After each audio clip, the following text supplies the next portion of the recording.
he can't win. He can't win. And I can't lose. 3 years ago, he prepared like a champion, and I can't knock him for that. He went out there, he prepared for a champion, but this time, I prepared like a champion, a true champion. And you will see.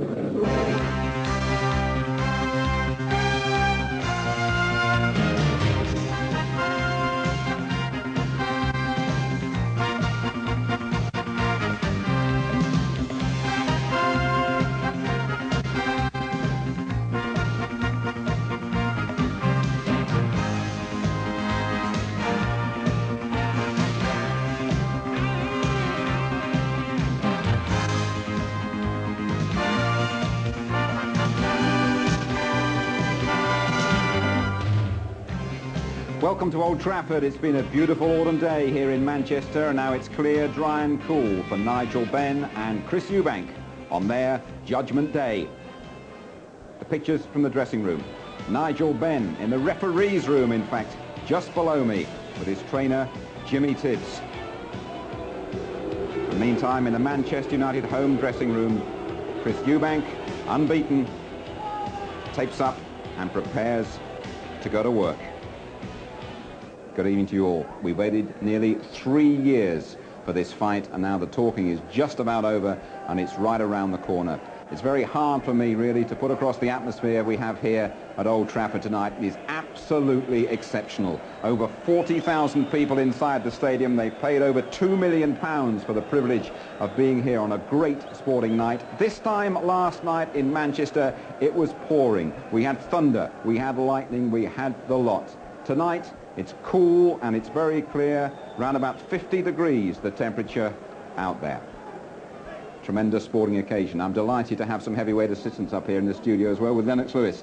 Lennox, welcome. You watched that Best of Enemies programme with great interest, didn't you? And you feel that the mental battle between these two is going to be absolutely crucial. It has to be really crucial. Not only the physical, the fact of getting into shape, but the mental is very important. What about fighting in the open air? You had to do it in Cardiff last week, a bit later on. It was 1 in the morning. Is that a factor we should consider? It is a factor because on the way coming in, I was freezing, and I know if you're not used to it, and it depends on each boxer and how it affects them. We'll talk more later on, but looking at these two characters, Ben and Eubank, totally different. They're both very good fighters. They're both world champions, but really the similarities end. When they get together, inside or outside the ring, it's an absolutely lethal cocktail. It really is potent, and the old flames really fire up.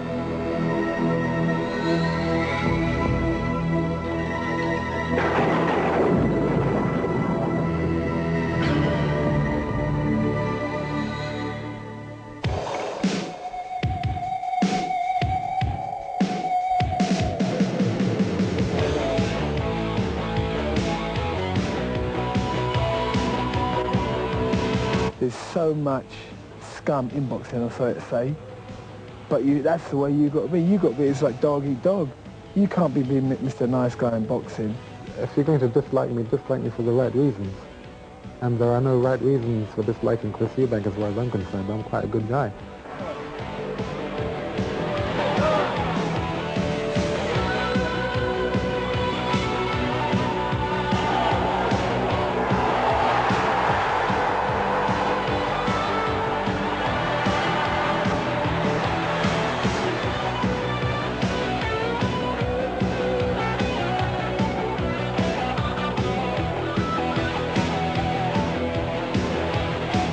I do detest him, I really do. It's no joke, you know. I can't stand him. Nigel, you're not the man you portrayed yourself to be. I've always said you were a fraud. But I don't mean to be impolite.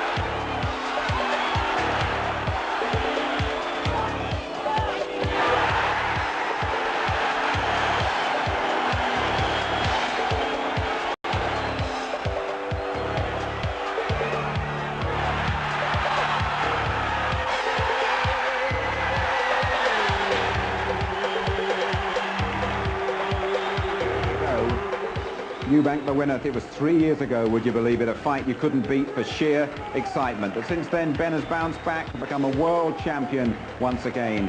And now he's got his arch rival in his sights once more, and revenge is on his mind. That really was a chilling and a very, very hurtful fight. Lennox, the sort of fight that pros don't want too often in their career. Definitely not, because when you look back at a fight, you say, wow, did I take all those punches? And you realize how stressful it was and everything else surrounding that. You were at ringside that night. I bet the hairs were standing up on the back of your neck like they were with everybody else. Bearing that in mind, what's happened there, 3 years on, who do you fancy now? Well, I would like Ben to win because he's from London. But Eubanks ultimately has the style to beat him, plus he's beaten him already. So it really depends on each one's preparation, who really wants it the most. But you're going for Ben the outsider? Yeah. Okay. Let's see what the thinking is down at ringside, and our man down there covering all the action at ringside on this very big night is Gary Newman.